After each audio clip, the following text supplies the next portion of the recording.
Саламатсыздарбы туугандар, мен силер менен Бекиев Эмил Маликович. Бүгүнкү темабыз ушул кечеги Ысык Көл областына биздин Ысык Көл көлүбүздүн Адахан Кимсанбаев ошол жактан агитацияны баштайын десе, ошол Ысык Көлдүн көпөстөрү бандиттерди азыркы Садыр Зектин жүгүндүлөр, мындай айткандачы. Адахан Кимсанбаевдин алдын тосушуп, агитация кылдырганга уруксат бербептир. Коркутушуп, үйүңөр төртөөбүз бунтип, бул жакшылыкка алып келбейт. Мен азыр учурда мен ушул Америка Кошмо Штатынын Москвадагы посольствосуна келдим. Келген себебим мен кат жөнөтөйүн отам Америка Кошмо Штатына, жаңы президентке Байденге, господин Байденге. Себеби биздин мамлекетти зектер, бандиттер басып алышты, мындай айткандачы. Ошого байланыштуу азыркы мыйзамсыз чыгып келген Садыр Нуркожоевич ЗГКбыз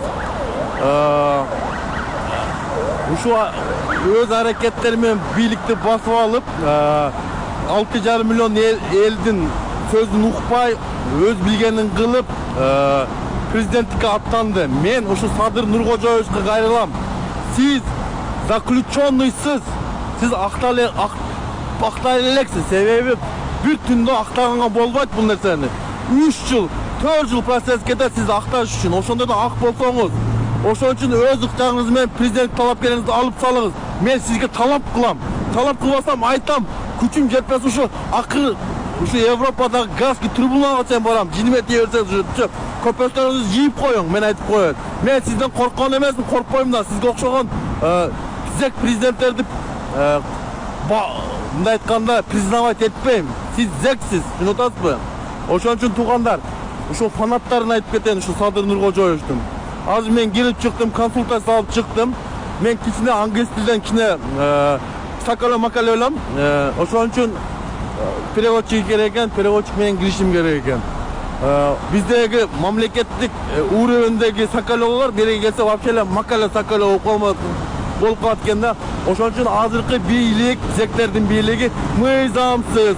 Ошон үчүн ошого жол берген эл күнөөлүү. Биз өзүбүз күнөөлүү. Ушу зектерге 5-октябрь күнү ушу зектерге даяр кылып берип койгон биз күнөөлүүбүз өзүбүзчү. Ошону Садыр ЗКбызды түрмөдөн алып чыккан 200 адам ошол эле Ташиев ошонун барды камалыш керек. Убакыт саат саясий баа берилиш керек, юридикалык баа да берилиш керек.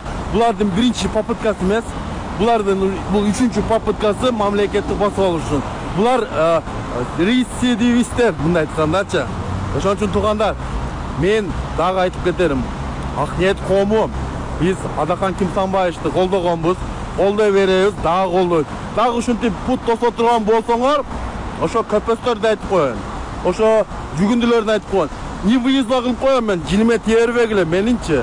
Не выездно Кыргызстандан чыккыс кылып коем, башка мамлекетке киргизип коем. Ар бириңиз списогуң бар мендечи. Ошон үчүн Садыр акага айтып кетейин, талапкериңизди алып салыңыз. Сиз зек адамсыз, заключенный президент болбойт, мен сизге айтып коеюн. Туугандар, бардыгына таратыңыздар, себеби бул маалымат бардыгына кетиш керек. Ошон үчүн 10 январь күнү 2021 татыктуу президентиңер тандагыла. Зектен башкасына бардыгын голосовать этсеңер, только зекти голосовать этпегиле. Бул зек түрмөгө барып отуруш керек, мамлекетти басып алган үчүн дагы 10 жыл отуруш керек, ошондо 17 жыл өмүр бою түрмөдө өтөт. Ошонун жанындагы ким алып чыгып, ошо соучастниктер бардыгы камалыш керек. Туугандар, саламатта калыңыздар. Мен силер менен Бекиев Эмил, мен дагы чыгам эфирге. Пока.